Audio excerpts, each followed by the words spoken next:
prinsip kehati-hatian.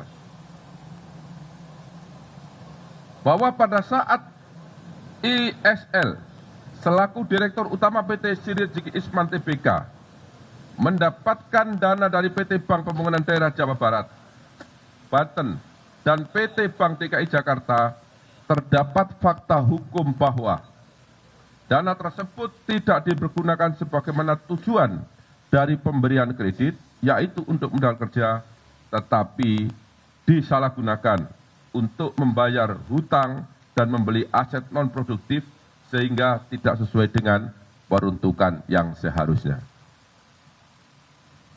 Bahwa kredit yang diberikan oleh PT Bank Pembangunan Daerah Jawa Barat, Banten, dan PT Bank DKI Jakarta kepada PT Sri Rezeki Isman Tbk saat ini macet dengan volatilitas 5 dan aset perusahaan tidak bisa dieksekusi untuk menutupi nilai kerugian negara karena nilai lebih kecil dari nilai pemberian pinjaman kredit serta tidak dijadikan sebagai jaminan atau agunan. Bahwa PT Sri Rezeki Isman Tbk dinyatakan pilot oleh Pengadilan Negeri Niaga Semarang melalui putusan nomor perkara 2/PDT.SUS garis datar homologasi _2024/PN Niaga Semarang. Bahwa akibat adanya pemberian kredit secara melawan hukum tersebut yang dilakukan oleh PT Bank Pembangunan Daerah Jawa Barat Banten dan PT Bank DKI Jakarta kepada PT Sri Rezeki Isman Tbk telah mengakibatkan adanya kerugian keuangan negara sebesar 690.592.188 rupiah dari total nilai outstanding atau tagihan yang belum dilunasi sebesar 3.438.808.028 rupiah,57 sen.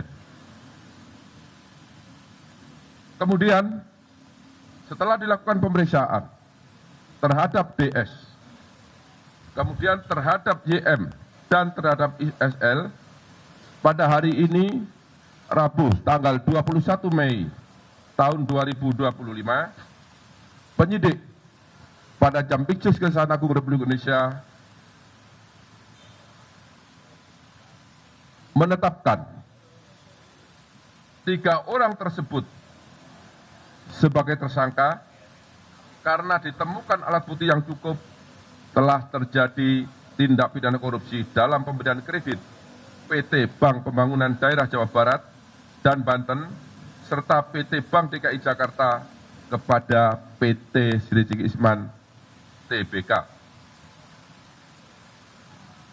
Penetapan tersebut berdasarkan untuk ISL, yaitu penetapan nomor 35 tanggal 21 Mei 2025. Untuk tersangka DS berdasarkan penetapan nomor 36 tanggal 21 Mei 2025.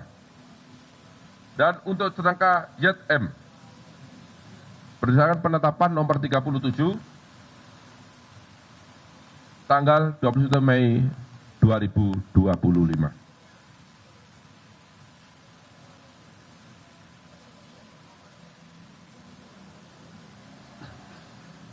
Terhadap tersangka DS, tersangka YM, dan tersangka ISL disangka telah melanggar pasal 2 ayat 1 atau pasal 3 junto pasal 18 Undang-Undang Nomor 31 Tahun 1999 tentang pemberantasan tindak pidana korupsi sebagaimana telah diubah dengan Undang-Undang Nomor 20 Tahun 2001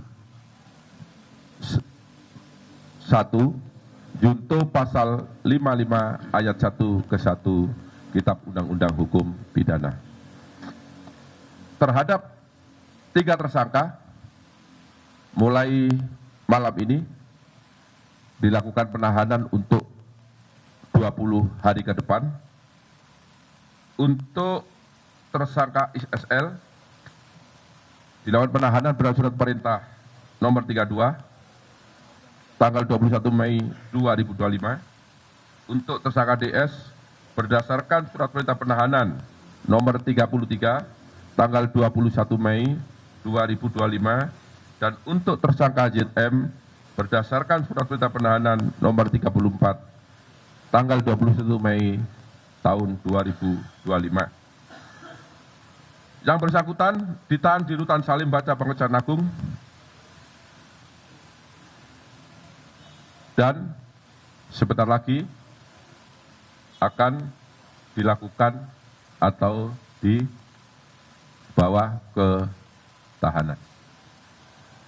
Demikian yang dapat saya sampaikan. Apabila ada kata-kata yang kurang jelas, kata-kata yang kurang dimengerti, saya mohon maaf. Dan saya akhiri, wabillahi taufiq wal hidayah. Wassalamualaikum warahmatullahi wabarakatuh. Waalaikumsalam warahmatullahi wabarakatuh. Terima kasih kepada Pak Direktur Penyidikan. Rekan-rekan media, barangkali ada satu hal yang ingin kami tegaskan supaya tidak bias di masyarakat seolah-olah ada penanganan yang disparitas. Perlu diketahui bahwa tadi sudah disampaikan oleh Pak Dirdik bahwa selain 4 bank, ya, sesungguhnya ada 20 bank. Tapi harus dipahami bahwa bank-bank yang lain itu adalah bank-bank swasta. Nah, kita tangani bank pemerintah dan bank daerah karena ini terkait dengan keuangan negara, ya, sebagai pintu masuknya, ya. Jadi supaya ada penjelasan ke masyarakat, kenapa hanya 4, kenapa yang lain tidak, ya. Karena ini terkait dengan kewenangan kita menyangkut masalah keuangan negara. Saya kira begitu. Silakan kalau ada pertanyaan. Yang abang ganteng dulu, yang baju apa? Ya.